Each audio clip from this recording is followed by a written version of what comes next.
बढ़ने की जरूरत है। और धर्मी जीवन में लगातार बढ़ने के लिए धर्मी व्यक्ति के परमेश्वर के वचन के अनुसार परमेश्वर की संतुष्टि के जो निर्णय है, जो फैसले है, जो चुनाव है, वो बहुत जरूरी है। आज का ये 15वां भाग हम देखने जा रहे हैं और निश्चय परमेश्वर आज आपको आशीषित करेगा। तो आइए इस विषय के लिए जो मूल वचन हमने चुना है वो वचन है रोमियो 4:25। बाइबल कहता है वो हमारे अपराधों के लिए पकड़वाया गया और हमारे धर्मी ठहरने के लिए जिलाया भी गया। यीशु मसीह का बलिदान और यीशु मसीह का पुनरुत्थान, ये दोनों बातें हमें धर्मी ठहराने के लायक बनाता है। हम धर्मी पद तक पहुंचते हैं। संसार के तरीके से धर्मी ठहरने के लिए उन्हें धर्म का कर्म पालन करना पड़ता है, कर्म कांड में उन्हें गिरना पड़ता है। लेकिन हमें कोई कर्म करने की जरूरत नहीं, इवन कोई व्यवस्था का पालन करने की जरूरत नहीं है, क्योंकि व्यवस्था का अंत बाइबल कहती है मसीह यीशु है। इसीलिए उसने सब पूरा हुआ ये घोषित करने के बाद उसने अपनी आत्मा पिता के हाथ सौंप दी। अब वो ऐसा परमेश्वर है कि जैसे वो धर्मी परमेश्वर है वैसे हम उसकी संतान भी धर्मी बन जाए। मुझे मसीह जीवन में जीना है, लेकिन मसीह जीवन की एक सच्ची बुनियादी नींव यह है कि आपको और मुझे हर हालात में धर्मी जीवन जीना होगा। और धर्मी जीवन में जीना है, धर्मी जीवन में अगर बढ़ना है तो हमें हमारे रोज के जो निर्णय है, जो फैसले है, पारिवारिक फैसले है, बिजनेस में है, नौकरी में है, सेवकाई में है, जहां कहीं पर भी है, संगति के बारे में हमारे फैसले, हमारे निर्णय ये खुदा के क्षेत्र में होना चाहिए। शायद वो फैसले लेते वक्त कुछ रिश्ते टूट सकते हैं, शायद वो निर्णय लेते वक्त कुछ दोस्ती टूट सकती है, समाज हमें कलंकित करेगा, समाज हमें तुच्छ जानेगा, अपने ठुकरा देंगे। लेकिन हमारा अपना यीशु मसीह, जिसकी नए नियम की एक सबसे बड़ी जो हमारे लिए दी गई प्रतिज्ञा है कि उसने कहा है कि संसार के अंत तक मैं तेरे साथ हूं, ना मैं तुझे छोड़ूंगा, ना मैं तुझे त्यागूंगा। और आज हमें इन बातों को समझना होगा कि क्या मेरे जीवन में मैं धर्मी जीवन की चाल चल रहा हूं। धर्मी जीवन की चाल चलना मतलब हमारे व्यक्तिगत निर्णय। क्या मैं मनुष्य संतुष्टि के निर्णय ले रहा हूं, तो मुझे कोई हक नहीं है कि मैं एक धर्मी व्यक्ति हूं। जो मनुष्य संतुष्टि में जीवन जीता है वो व्यक्ति कभी भी परमेश्वर को खुश नहीं कर पाएगा। जो स्व संतुष्टि में जीवन जीता है वो कभी भी परमेश्वर को संतुष्टि नहीं कर पाएगा। आज हमें इन बातों को समझना होगा, प्रियो, समझना होगा इन बातों को। क्या मैं धर्मी चाल चलन में योग्य फैसले ले रहा हूं? क्या जो वचन गलातियों की पत्री में बार बार इसलिए दोहराता हूं, गलातियों का 6 अध्याय वचन 7 से लेके आगे ऐसा दिया है कि परमेश्वर ठट्टों में उड़ाया नहीं जाता, पर मनुष्य जो बोता है वही काटता है। और आगे दिया है कि जो अपने जीवन में शरीर के लिए बोता है वो शरीर के द्वारा विनाश की कटनी, और जो आत्मा के द्वारा लिए बोता है वो आत्मा के द्वारा अनंत जीवन की कटनी काटता है। आज आपके और मेरे जीवन में शरीर के निर्णय मतलब स्व संतुष्टि के निर्णय, शरीर के निर्णय मतलब मनुष्य संतुष्टि के निर्णय, अगर मैं कुछ परमेश्वर को छोड़कर मनुष्य के पीछे दौड़ रहा हूं, यिर्मयाह नबी कहता है जो मनुष्य जो अपना विश्वास, अपना भरोसा मनुष्य पे रखता है वो श्रापित है। आपका मेरा भरोसा, आपका मेरा विश्वास केवल और केवल हमारा प्रिय परमेश्वर यीशु मसीह है।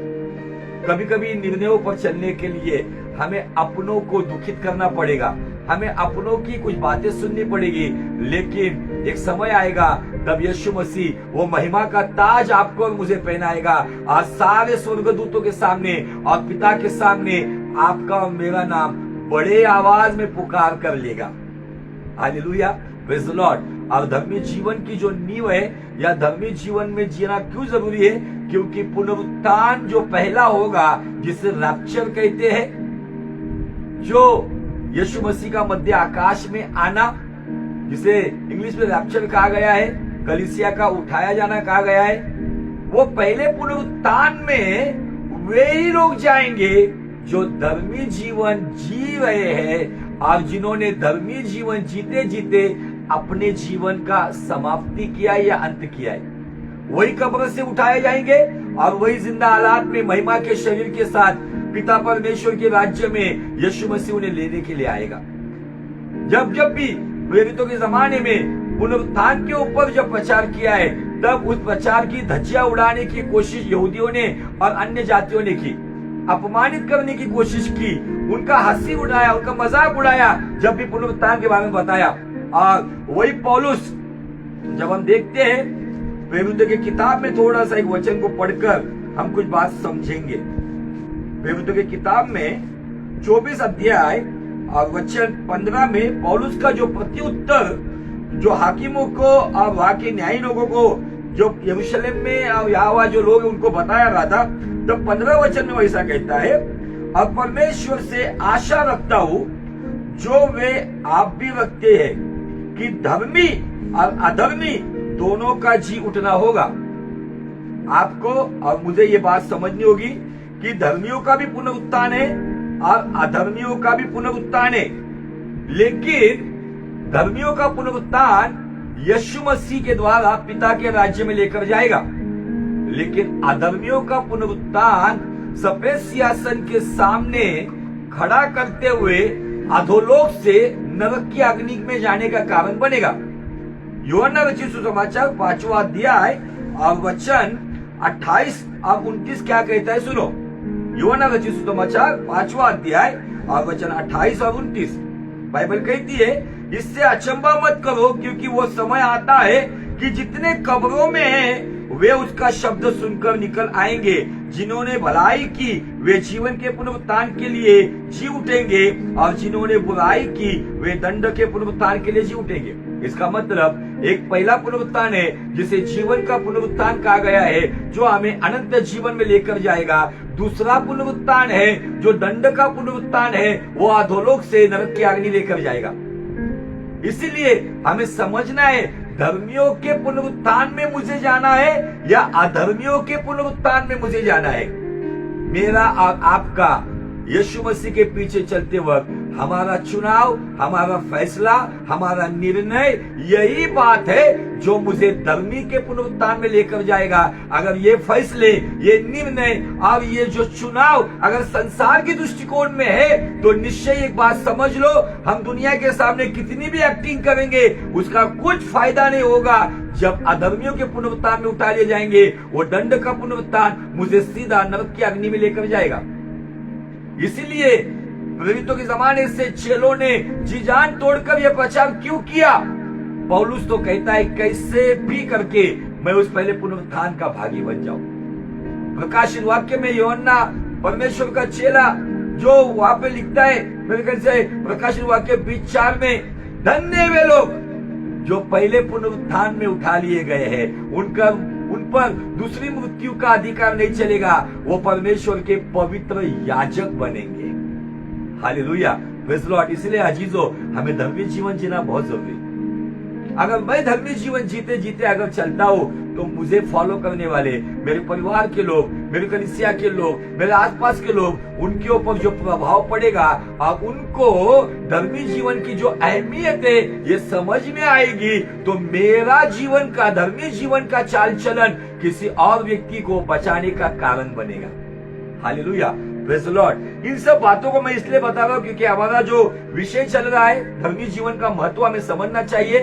हम धर्मी व्यक्ति के निर्णय के ऊपर देख रहे हैं। हन्ना के जीवन से हमने एक पाठ देखा है पिछले बुधवार को।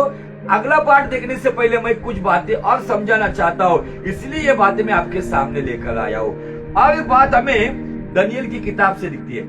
यहाँ पे धर्मी जीवन जीना क्यों जरूरी है, यहाँ पर भी पहला और दूसरा पुनरुत्थान इसके बारे में जिक्र किया है। पढ़ेंगे हम दानियेल का 12 अध्याय और वचन 2 और 3। गौर से सुनो। Book of Daniel chapter 12 and verse 2 and 3। दानियेल का ग्रंथ या दानियेल का किताब, उसका दूसरा 12 अध्याय वचन 2 और 3। गौर से सुनो। जो भूमि के नीचे सोए रहेंगे, मृत व्यक्ति के बारे में बताया गया, उनमें से बहुत से लोग जाग उठेंगे, कितने तो सदा के जीवन के लिए, अनंत जीवन के लिए, और कितने अपनी नाम धराई और सदा तक अत्यंत घिनौने ठहरने के लिए मैं सदा के जीवन के लिए उठूंगा, या अपनी नाम धराई, अपनी गलत बातों के द्वारा, अपने पाप की वजह से, अपने गलत निर्णय और गलत फैसलों के वजह से जो नतीजा मैंने जीवन में भुगता है, अत्यंत घिनौना ठहरना, मतलब उस न्याय के दर्शक को बताया गया है। आजकल के प्रचार आप देखोगे, कोई न्याय के बारे में नहीं बोलता है। हर एक व्यक्ति ब्लेसिंग ब्लेसिंग ब्लेसिंग, भविष्यवाणी, आपको ये मिलेगा वो मिलेगा, सारी गवाहियां, चंगाई, बरकत, बचे हुए, शादी हुई, उधर तक आके रुक जाती है। लेकिन क्या ये गवाहियां कब आएंगी कि मुझे ऐसा एक व्यक्ति दिखा, वो उसका जीवन देखकर मैं धर्मी जीवन जी रहा हूं, मैंने व्यभिचार छोड़ दिया है, मैंने गलत व्यवहार, गलत बिजनेस छोड़ दिए हैं, गलत संगति छोड़ दी है, मुझे समझ में आया है धर्मी जीवन जीना कितना जरूरी है। ये गवाहियां कब आएगी हमारे यूट्यूब चैनल्स पे? जहां वहां जाओ, तेल पानी की गवाहियां, लंगड़ा चल रहा है, अंधा देख रहा है, होना चाहिए। ये सारे फिजिकल आशीष हम देखते हैं, शारीरिक आशीष, लेकिन आत्मिक आशीष वो है जो धर्मी जीवन में, अपने जीवन में गरीबी हो या अमीरी हो, सुख हो या दुख हो, चंगाई हो या अमीरी हो, चंगाई हो या बीमारी हो, इन हालातों में जो खुदा के पीछे चलता है वो धर्मी व्यक्ति है। आगे सुनो क्या कहता है वचन। तब सिखाने वालों की चमक, किसकी चमक? सिखाने वालों की चमक, बड़े बड़े प्रचार करने वालों की चमक नहीं, बड़ी भीड़ जमाने वालों की चमक नहीं का है। आज के डेट में सिखाने वाले केवल मीठा मीठा नहीं बोलते हैं, सिखाने वाले कड़वी डांट भी देते हैं, सिखाने वाले ताड़ना भी देते हैं। जब बच्चे ठीक से पढ़ते नहीं है, तब स्कूल का जो शिक्षक होता है वो थोड़ा सा एक इस तरीके से, एक ऐसा कड़क या ऐसे शिक्षा के समय सजा देकर ऐसा रवैया वो पेश करता है ताकि बच्चों के अंदर वो भय आ जाए और वो पढ़ना शुरू कर दे।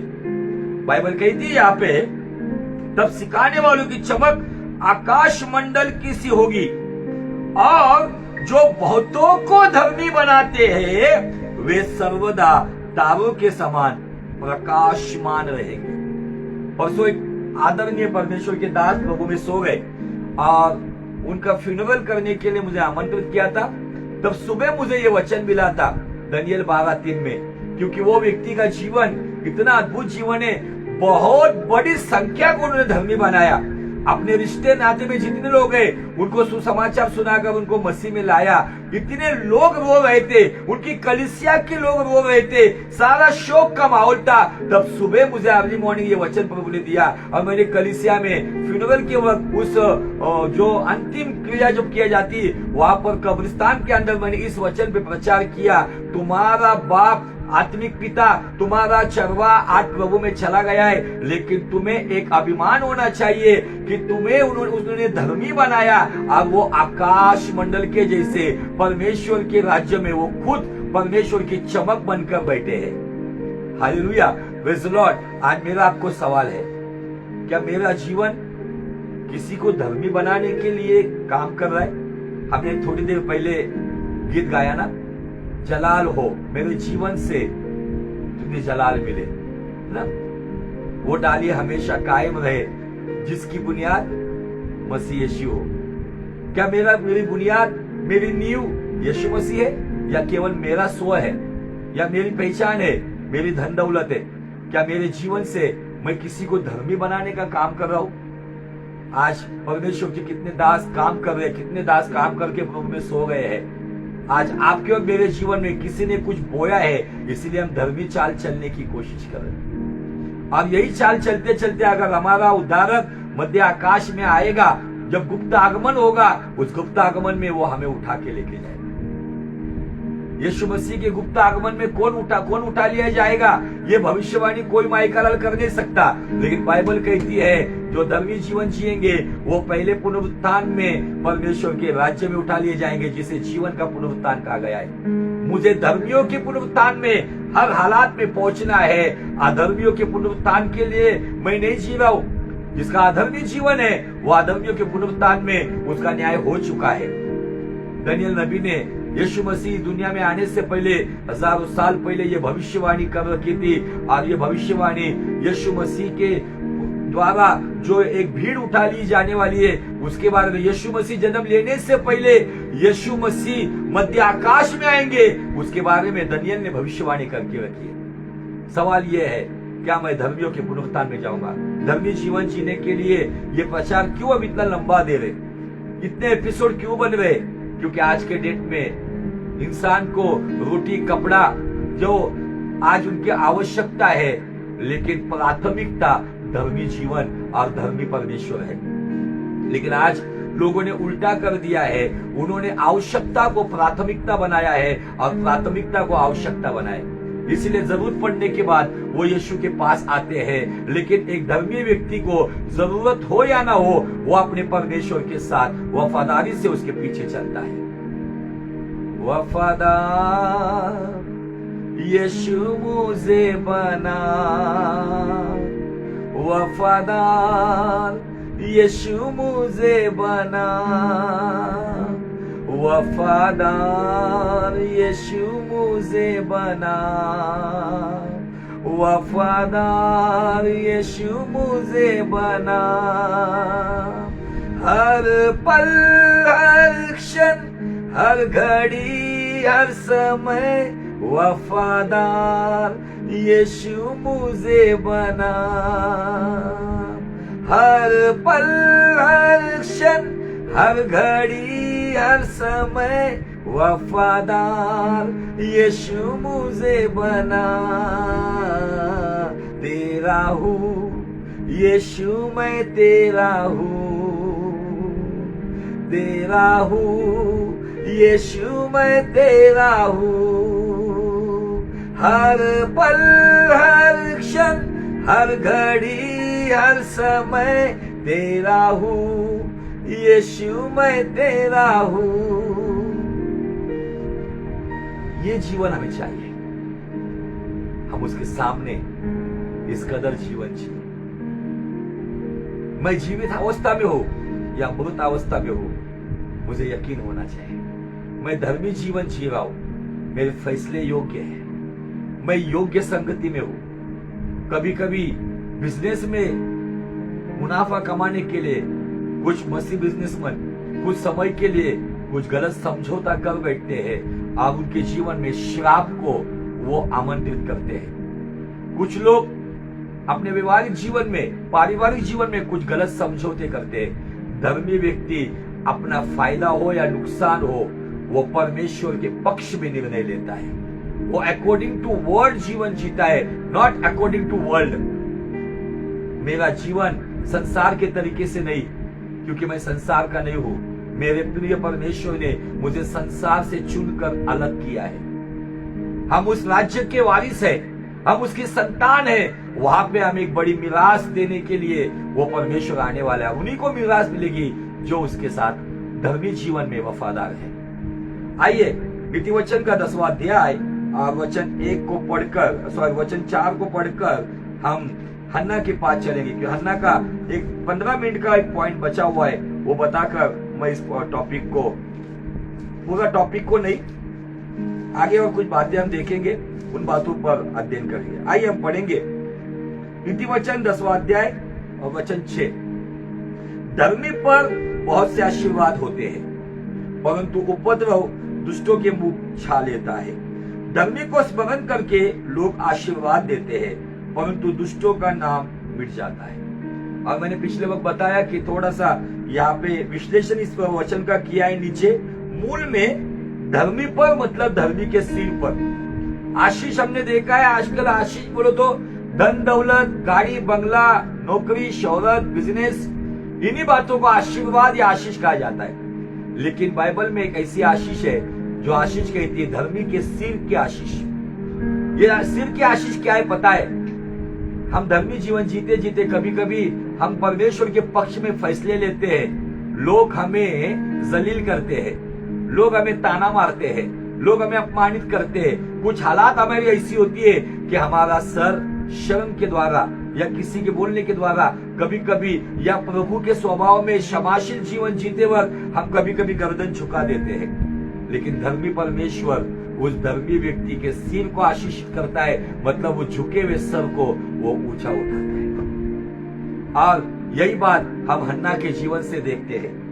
हन्ना के जीवन की जो बेस्ट क्वालिटीज हम देखते हैं कि हन्ना को कितने सालों से उसका सर झुका हुआ था, लेकिन हन्ना के अंदर धर्मी व्यक्ति के जो कैरेक्टर या जो मूल स्वभाव है, जो हम पुराने नियम के 3 स्वभाव और नए नियम के 2 स्वभाव को अगर जोड़ते हैं तो नंबर 1 पे आता है धर्मी व्यक्ति का याकूब 5:16 के अनुसार क्षमाशील स्वभाव। धर्मी व्यक्ति का अपने दुश्मनों के लिए भी प्रार्थनाशील स्वभाव। रोमियो 3:10 से आगे 12 तक दिया गया है, कोई धर्मी ने एक भी धर्मी, लेकिन आगे दिया समझदार कोई नहीं। इसका मतलब धर्मी व्यक्ति में समझदारी होती है। स्वभाव नंबर 3 आगे दिया है परमेश्वर को खोजने वाला कोई नहीं है। इसका मतलब धर्मी व्यक्ति हर दिन, हर पल, हर क्षण, हर समय अपने यहोवा को, अपने यीशु को खोजता है। और आगे दिया है भलाई करने वाला कोई नहीं है।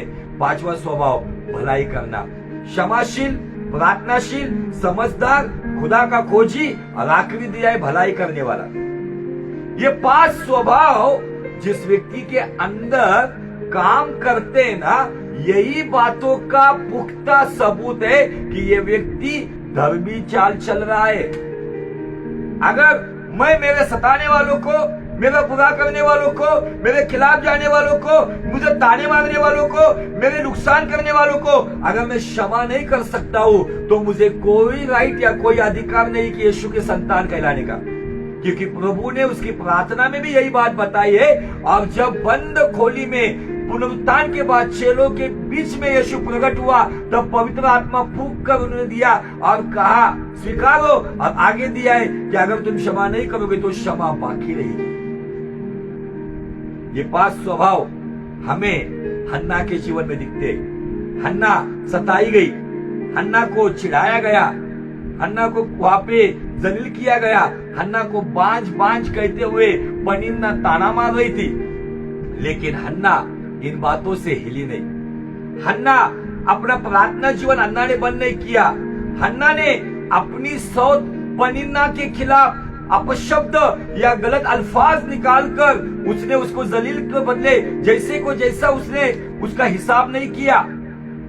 हन्ना नए नियम में जो यीशु मसीह फरमाते हैं, पौलुस फरमाता है, बुराई के द्वारा मत जीतो, बुराई को अच्छाई से जीतो। हन्ना उन बातों को सहती रही। हर साल, हर समय उसको उसकी सौतन नई वैसी बातें बोलती होगी। कुछ ऐसी बहनें जिनको सालों से बच्चे नहीं होते, वो समझ सकते हैं कि किन बातों को सुनकर उनका जीवन चल रहा है। लोगों की इन बातें सुनकर इतना दुख होता है। एक तलवार का घाव 10 दिन में भर सकता है, लेकिन मुंह से निकलने वाली तलवार, जो ताना मारने वाली तलवार, उसका घाव सालों तक रहता है। हन्ना ये बातें सुनती रही, लेकिन हन्ना ने ना प्रार्थना जीवन छोड़ा, ना क्षमाशील जीवन छोड़ा, ना समझदारी छोड़ी। उसने वहां पे कुछ गलत निर्णय नहीं लिया। हर साल उसको बच्चा नहीं हो रहा था, उसको उसकी कोख नहीं खुल रही थी, उसका प्रार्थना नहीं सुनी जा रही थी, लेकिन फिर भी रोती बिलखती क्यों ना हो, उसको जब बांझपन का जो दाग उसके ऊपर लगा हुआ था, धर्मी व्यक्ति का सर झुका हुआ था, लेकिन एक समय आया, परमेश्वर ने पनिन्ना को बेहतर आशीष दी थी, लेकिन हन्ना को बेहतरीन आशीष दी। एक ऐसे संतान का जन्म हन्ना की कोख से हुआ जो इजराइल का महायाजक बना, जो इजराइल का न्यायी बना, जो इजराइल का बड़ा नबी बन गया। उन दिनों में वो एक व्यक्ति था जिसका नाम सैमुएल, जो हन्ना नाम की स्त्री की कोख से जन्म लेता है। वो सैमुएल जिसने सारे इजराइल को संभाला, वो सैमुएल जिसने इजराइल के पहले राजा और दूसरे राजा को भी अभिषेक किया, शाऊल को और दाऊद को अभिषेक करने वाला सैमुएल। आप मुझे आज बताना है अजीजों, हन्ना हमें कुछ बातें सिखाती है। हन्ना ने धर्मी जीवन का जो पहली नींव है, उसने पनिन्ना को क्षमा किया। वो पनिन्ना को वहां पे वो दुश्मनी से नहीं चल रही थी, वो पनिन्ना को जैसे को तैसा बात नहीं कर रही थी, पनिन्ना को उसने बदले की भावना में उसने उसके साथ सुलूक नहीं किया। वो परमेश्वर की चौखट पे जाती थी। धर्मी व्यक्ति की पहचान है, वो अपनी समस्या में किसी व्यक्ति का नुकसान करने के लिए किसी व्यक्ति का सहारा नहीं लेता है। धर्मी व्यक्ति अपने संकट में, अपने दुख में, अपनी समस्या में परमेश्वर की चौखट पे है। एक गीत परमेश्वर के महान दास फादर वर्कमन साउथ के है, उनका एक गीत मैं हमेशा गाता हूँ। जब मेरे जीवन में भी कुछ ऐसा समस्या आती है, जब किसी के द्वारा अच्छा करने के बाद मैं सताया जाता हूँ, दुखित किया जाता हूँ, तब वो गीत गाते गाते मैं मेरे रूम में खुदा के सामने आंसू बहाता हूँ। बहुत सुंदर लाइन है उसकी। यीशु राजा तेरे महल में रात दिन मैं बैठा रहूं, यीशु राजा तेरे महल में रात दिन मैं बैठा रहूं, स्तुति में मगन हो जाऊं, सब दुख भूल जाऊं, स्तुति में मगन हो जाऊं, सब दुख भूल जाऊं, आराधना आराधना अब्बा पिता तुझको मिले, यीशु राजा तेरे महल में रात दिन मैं बैठा रहूं। हालेलुया। हन्ना एक ऐसी धर्मी व्यक्ति है जो ना केवल क्षमाशील है, जो ना केवल प्रार्थनाशील है, ना केवल समझदार है, तो उसके साथ साथ वो खुदा को अपने दुखों में, भले उसको सालों से उसकी आशीष नहीं मिल रही थी, भले उसके जीवन में वो परिणाम नहीं आ रहा था, फिर भी वो यहोवा की चौखट पे जा रही थी। लेकिन एक दिन वो चौखट पे आई, वो शायद वो दिन होगा कि वो पनिन्ना की बातें सहन नहीं कर पा रही थी। उस दिन उसने खाना नहीं किया, सब लोग खाना खा रहे थे। बाइबल कहती है पहले शामुएल की किताब के पहले अध्याय में कि सब लोग खाना खा के खाना खत्म किए, लेकिन हन्ना यहोवा की चौखट पे गई। और जब वो रो रही थी, एली नाम के याजक को लगा कि वो मदिरा पी हुई है या दाक मधु पी हुई है, लेकिन वो कहती है मेरे स्वामी मैं बहुत दुखी हूं, मुझ पर ताने मारे जाते, मुझे शापित कहा जाता है, मुझे जलील किया जाता है, इसलिए मैं नशे में नहीं हूं, मैं दुख के सागर में गई हूं। और तब एली उसे 17 वचन में, पहला शामुएल 1:17 में कहता है, कुशल से चली जा, इज़राइल का परमेश्वर तुझे मन चाहा वर दे। उसने कहा तेरी दासी तेरी दृष्टि में अनुग्रह पाए। तब वो स्त्री चली गई और खाना खाया और उसका मुंह फिर उदास न रहा। हन्ना को कंफर्मेशन मिल गया। आज आपको कंफर्मेशन मिल रहा है।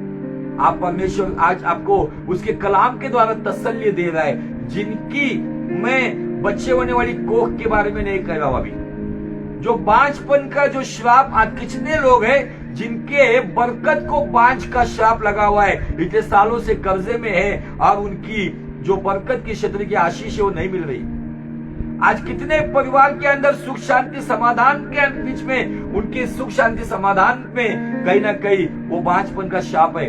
लेकिन आज परमेश्वर आपसे कह रहा है कुशल से जा, परमेश्वर तुझे मन चाहा वर दे। आपको भी हन्ना के जैसे वो विश्वास करना होगा। मरकुस 11:24 कहता है, जो भी प्रार्थना करते हुए आपने खुदा के पास मांगा है, ये यकीन करो कि मुझे वो मिला है, तब जाकर वो आपको मिलेगा। विश्वास की परिभाषा ही ये है कि जो आपने मांगा है भले ही अस्तित्व में नहीं है, लेकिन मुझे यकीन है मेरा परमेश्वर जो अस्तित्व में नहीं उसे अस्तित्व में ला सकता है। हालेलुया। वो चली गई और बाइबल कहती है उसने खाना खाया, उसके बाद उसका मुंह उदास नहीं हुआ। और बाइबल कहती है सवेरे उठकर यहोवा को दंडवत करते हुए रामा में वो अपने घर लौट गए और परमेश्वर ने गुड न्यूज दी और वो गर्भवती हो गई। जो मन्नत उसने की थी, जो तूने मुझे दिया है वो मैं तुझे दूंगी। मेरा सवाल है आज, आपको जो टैलेंट्स मिले क्या आपने वो परमेश्वर को दिए? आपको परमेश्वर ने जो बरकत दी है क्या आप उसमें से परमेश्वर को देते हैं? आपको परमेश्वर ने जो भी ऐसे कुछ गिफ्ट दिए कि आपने उस परमेश्वर को दिया है। अगर आप परमेश्वर को 1 देते हो ना, तो परमेश्वर आपको बदले में 5 देता है। कैसे देता है पता है? उसका पुख्ता सबूत आपको मिलेगा इसी 1 शामुएल का 2 अध्याय और वचन 20 में। जब शामुएल को, उस बच्चे को दूध टूटने के बाद जब हन्ना अपनी मन्नत को पूरी करती है, अपने वायदे को पूरा करती है और उस बच्चे को परमेश्वर की सेवकाई के लिए आजीवन उसको मंदिर में समर्पित करती है, तब एली ने एल्कना और उसकी पत्नी को आशीर्वाद देकर कहा, यहोवा इस बालक के बदले, आपके जीवन में जो आपको सालों से नहीं मिल रहा है, तो उसको पहले यहोवा को दो, तब जाके आपको उस ब्लेसिंग के ऊपर ब्लेसिंग कैसे मिलेगी, जो आपके सर को और ऊंचा उठाएगी। हालेलुया। आगे ऐसा दिया है, बालक के बदले जो उसको अर्पण किया गया है, तुझको इस पत्नी से वंश दे। तब वे अपने यहाँ चले गए। यहोवा ने हन्ना की सुधि ली और वो गर्भवती हुई, उसके 3 बेटे और 2 बेटियां उत्पन्न हुई। हालेलुया। हमारा परमेश्वर डबल नहीं देता है, 5 गुना देता है। उसने 1 शामुएल दे दिया, उसके बदले उसको 5 बच्चे मिल गए। जो नाम धराई उसकी की जा रही थी, जो उसको छुड़ाया जा रहा था, जो उसको जलील किया जा रहा था, ताना मारा जा रहा था, पनिन्ना के बच्चों का बाइबल के अंदर कोई नाम जिक्र नहीं है, लेकिन हन्ना के बच्चे का नाम है। उसके नाम पर 2 किताब है और एक ऐसा सक्सेसफुल कामयाब नबी, कामयाब महायाजक और कामयाब न्यायी लोग उसका इंतजार करते रहते थे। एक ऐसी संतान को जन्म दिया। कुछ संतान केवल प्यार और शारीरिक संबंध से जन्म लेती है, लेकिन राज करने वाली, परमेश्वर की महिमा करने वाली, परमेश्वर के राज्य के लिए इस्तेमाल होने वाली संतान एक लंबे समय तक प्रार्थना के द्वारा पैदा होती है। Hallelujah, praise the Lord.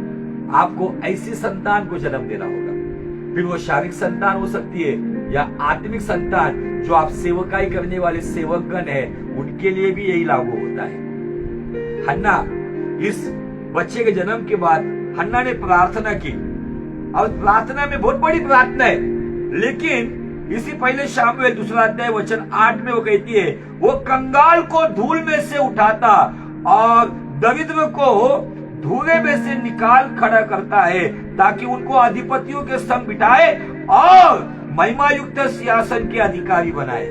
Wow. हन्ना, जो हमने नीतिवचन 10:6 में देखा है, परमेश्वर धर्मी के सिर को आशीष देता है। यह है सिर की आशीष। उसका सिर बांझपन के श्राप से, बांझपन के तानों से, बांझपन के जो शब्द उसकी, जो उसको चिढ़ाकर उसको कुड़ाया जाता था, उसकी सौतन के द्वारा परमेश्वर ने उसी के सामने उसको ऊंचा उठाया। आज मुझे आपको बताने आजीजों, क्या आज आपका सर किस क्षेत्र में झुका हुआ है? अगर आप धर्मी जीवन जीने के बाद भी आपको जलील किया जा रहा है, आप शर्मिंदा हो, टेंशन मत लो, चिंता मत करो। हन्ना के जैसे आपका भी समय आएगा अगर आप योग्य निर्णय ले रहे हो। हन्ना को सालों से बच्चे नहीं हो रहे थे, इसलिए हन्ना ने शिलो में आना बंद नहीं किया था। हन्ना को सालों से बांझपन की बातें सुनाई जा रही थी, लेकिन हन्ना ने यहोवा की चौखट छोड़ी नहीं थी। धर्मी व्यक्ति, उसके जीवन में अच्छा हो या ना हो, वो यहोवा की चौखट छोड़ता नहीं। इसीलिए यहोवा उसको यहोवा की आशीष नहीं देता है। जहां पर धर्मी का सर झुका हुआ है, वहां पर उसके सिर को आशीष देकर उसको सम्मानित करता है। हमने देखा है नए नियम के अंदर लूका रचित सुसमाचार के 1 अध्याय में ही हमने देखा है, अलीशिबा और जकरिया नाम के 2 धर्मी लोग है, पति पत्नी है। वो एक याजक है और वो याजक की पत्नी है। सालों से उनको संतान नहीं थी, वो बुढ़ापे की एज में चल रहे थे, लेकिन खुदावन ने अलीशिबा की को खोल दी और यूहन्ना नाम की आशीष दी। वो यूहन्ना बपतिस्मा करने वाला जो इलिया की आत्मा में आया, जिसने हमारे उद्धारक यीशु मसीह का मार्ग बनाया। हालेलुया। धर्मी को थोड़ा लेट मिलता है, लेकिन लेटेस्ट मिलता है। हालेलुया। इतने टेंशन मत लो, शायद आज बिजनेस करने वाला कोई होगा, नौकरी में आज उसको आज जो सक्सेस चाहिए, प्रमोशन नहीं मिल रहा है। शायद आपके काम की जगह पर आपको मजाक उड़ाया जाता होगा, शायद आपकी सेवकाई में आसपास के लोग आपका मजाक उड़ाते होंगे, चिढ़ाते होंगे, कुड़ाते होंगे। कुछ क्षेत्रों में आपको जो चाहिए जो नहीं मिल रहा है, जहां पे बांझपन लग रहा है, लेकिन तब भी बने रहो, एक समय आएगा, एक सेकंड में वो बांझपन हट जाएगा और वहां से हरियाली आएगी, वो हरी भरी कोख बन जाएगी और वहां से आशीष की नदियां बहना शुरू हो जाएगी। इसलिए किसी के बोलने पर जीवन मत जियो। हन्ना के अंदर एक बहुत अच्छी बात थी, वो पनिन्ना की बातों को नजरअंदाज कर देती थी, पनिन्ना की बातों को अनसुना करती थी। वो अपनी दृष्टि और अपना कान यहोवा की ओर लगाई थी, क्योंकि बाइबल कहती है धर्मियों की ओर परमेश्वर की आंखें और परमेश्वर के कान लगे हुए हैं। इसलिए आज आपको मुझे बताना है, इन बातों को समझो। सैमुअल यहोवा सुनता, हन्ना परमेश्वर का अनुग्रह, पनिन्ना मोती, एल्काना का मतलब परमेश्वर ने खरीदा हुआ दाम देकर। आज केवल मोती मत बनो, आज केवल चमकने वाले मसीह मत बनो, सिर्फ दिखावा करने वाले पनिन्ना की कलीसिया के मसीह मत बनो, तो हन्ना की जैसी अनुग्रह प्राप्त करने वाली कलीसिया बनो। जो दुनिया को असंभव है वो हन्ना की कलीसिया को संभव है, क्योंकि हन्ना का मतलब अनुग्रह है, और जिसको अनुग्रह मिलता है वही अनुग्रह असंभव को संभव कर देता है। इसलिए आज आपको मुझे बातों को समझना होगा। बहुत अद्भुत बातें परमेश्वर इस थोड़े समय में हमें सिखा रहा है। हन्ना ने परमेश्वर के साथ किया वायदा पूरा किया, इसलिए उसको 1 देने के बाद उसको 5 मिले। अद्भुत बातें परमेश्वर हमें इन वचनों के द्वारा सिखा रहा है। इतिहास में घटी हुई घटना इतिहास बोलकर सिखाने में मुझे कोई इंटरेस्ट नहीं है।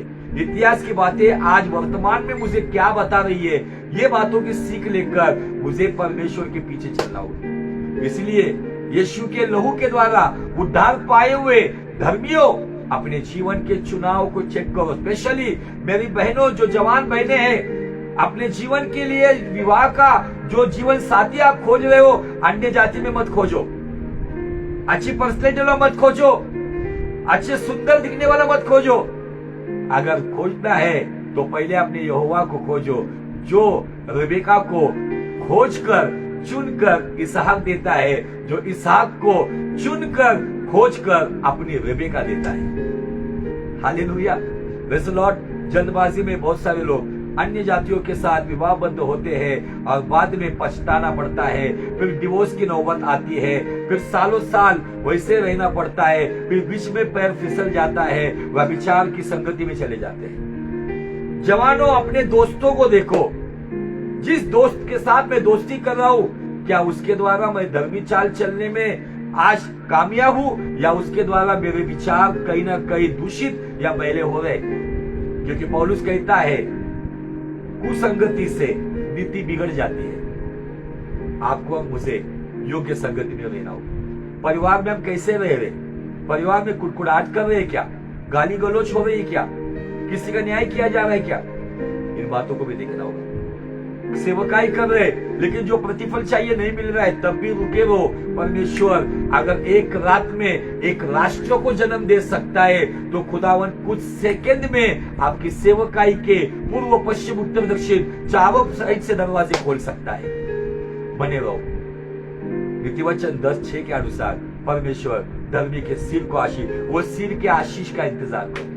कहो प्रभु हन्ना के जैसे मुझे भी वो सिर की आशीष चाहिए, ताकि मैं भी सर उठा के चलूं। मेरा सर झुके तो तेरे सजदे में झुके, लेकिन जब मैं चलूं तो मैं सर उठाकर चलूं। दुश्मन जो शत्रु है, शैतान है, उसकी आंखों में आंखों देख डालकर कहूं मैं यीशु के लहू से धर्मी हूं, मेरे फैसले धर्मी जीवन में चलने वाले, मेरा निर्णय धर्मी जीवन में चलने वाला है, मेरा चुनाव धर्मी राह पे चलने वाला है। हालेलुया। प्रभु चाहता है इन दिनों में ऐसे लोग खड़े हो जो धर्मी जीवन के ऊपर। इसलिए मैं बता रहा हूं, इसलिए मैंने शुरुआत के समय में कहा था कि ये लंबा प्रचार चलेगा। धर्मी जीवन जीना बहुत जरूरी है। यही धर्मी जीवन है जो मुझे परमेश्वर के राज्य में लेकर जाएगा। मैंने सब कुछ प्राप्त किया, धन दौलत प्राप्त किया, अच्छा नाम, अच्छा मुकाम प्राप्त किया, अच्छी लेवल पे पहुंच गया हो, लेकिन धर्मी जीवन नहीं जी रहा हूं। ये कोई चीज मुझे परमेश्वर के राज्य लेकर नहीं जाएगी। केवल और केवल धर्मी जीवन की चाल चलन धर्मी जीवन के फैसले, धर्मी जीवन में बढ़ना, यही बातें मुझे और आपको परमेश्वर के राज्य में लेके जाने के लिए फायदेमंद होगी। परमेश्वर चाहता है इन बातों पर ध्यान दीजिए। सोचो, मैं सोच में क्या सोच रहा हूं, मैं कहां पे चल रहा हूं, कौन सी बातों में समय बिता रहा हूं, इन सब बातों पे ध्यान देना होगा। अगर आप खुद धर्मी जीवन जियोगे तो हमने देखा है दानियेल 12:3 में धर्मी बनाने वाले लोगों को, मैं फिर से एक बार उस वचन को पढ़कर, जिससे मुझे बहुत आशीष मिलती है।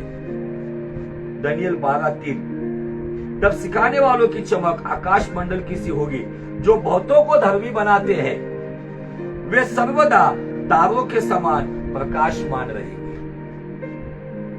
अंधकार नहीं रहेंगे, वो सर्वदा तारों के समान प्रकाशमान रहेंगे। मेरे और आपके जीवन का मकसद यह है, हमें प्रभु भोज दिया जाता है। प्रभु भोज के पीछे का मकसद क्या है? प्रभु भोज के पीछे का मकसद यह है, पौलुस कहता है, जितने बार तुम इस रोटी से खाते हो, जितने बार इस प्याले से पीते हो, उतने बार प्रभु की मृत्यु और प्रभु के आने के बारे में सुसमाचार की घोषणा करते हो। इसका मतलब प्रभु भोज मुझे सुसमाचार बताने के लिए और सुसमाचार जीने के लिए सहायता करता है।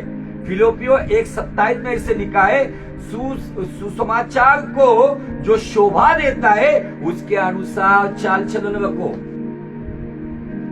सुसमाचार बोलो और सुसमाचार जियो, और सुसमाचार बोलना और सुसमाचार जीना उसी व्यक्ति को आता है जो धर्मी जीवन में फायदा हो या नुकसान हो, अपमान मिले या सम्मान मिले, बीमारी हो या चंगाई हो, उसके बाद धन हो या ना हो, इन सब हालातों में जो अपने खुदा के साथ वफादारी से चलता है, वही धर्मी व्यक्ति है जो सुसमाचार जीता है, जो सुसमाचार बताता है।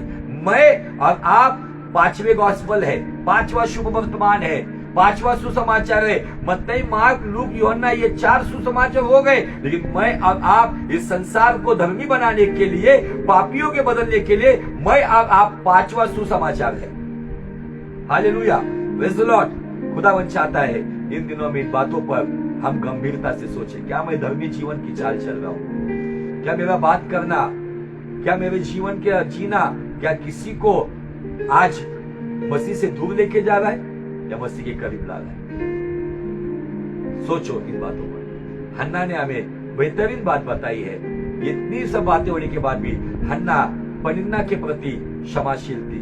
हन्ना शायद पनिन्ना के लिए भी दुआ करती कि प्रभु इसको बदल। हन्ना समझदार थी, इसलिए उसने बदले की भावना नहीं रखी। वास्तविक एल्काना हन्ना से बहुत प्रेम करता था।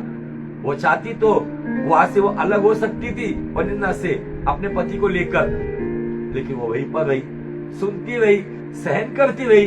एक समय आया, परमेश्वर ने वहां पे 2 बातें की। वो 2 बातें क्या है?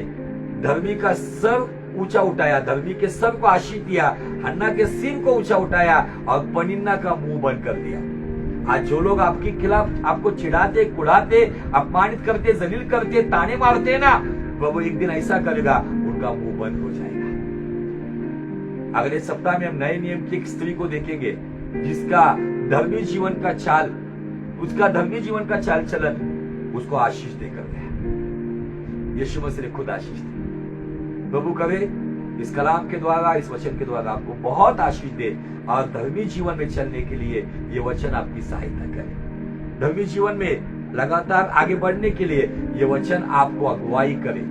आपके स्मरण शक्ति में, आपके याददाश्त में ये वचन, ये संदेश पूरी तरह से सील हो जाए। परमेश्वर बहुत अच्छा है। वो चाहता है मेरे लोग, मेरे धर्मी पुत्र के जैसे मेरे लोग धर्मी संतान बने। इस वचन को हो सके ज्यादा से ज्यादा परमेश्वर की महिमा के लिए शेयर कीजिए, ताकि और लोग धर्मी जीवन की गंभीरता समझे। क्योंकि आज लोग गंभीर नहीं है। लोगों को केवल भविष्यवाणियां सुननी है जो कानों की खुजलियां मिटाती है। लोगों को केवल फिजिकल ब्लेसिंग चाहिए, लेकिन आज आत्मिक जीवन की सबसे बड़ी ब्लेसिंग है धर्मी जीवन। इसके बारे में आज कोई नहीं सोच रहा है। केवल आज कोरोना के पीरियड में लोग बहुत धर्मी जीवन बनने की कोशिश कर रहे थे, लेकिन कोरोना चला गया, मौत का साया हट गया। फिर से एक बार इजराइलियों के जैसे कुछ लोग जैसे थे वैसे हो गए। उन्हें फिर से एक बार जागरूक करने के लिए, जगाने के लिए आपका मेरा धर्मी जीवन जीना बहुत जरूरी है।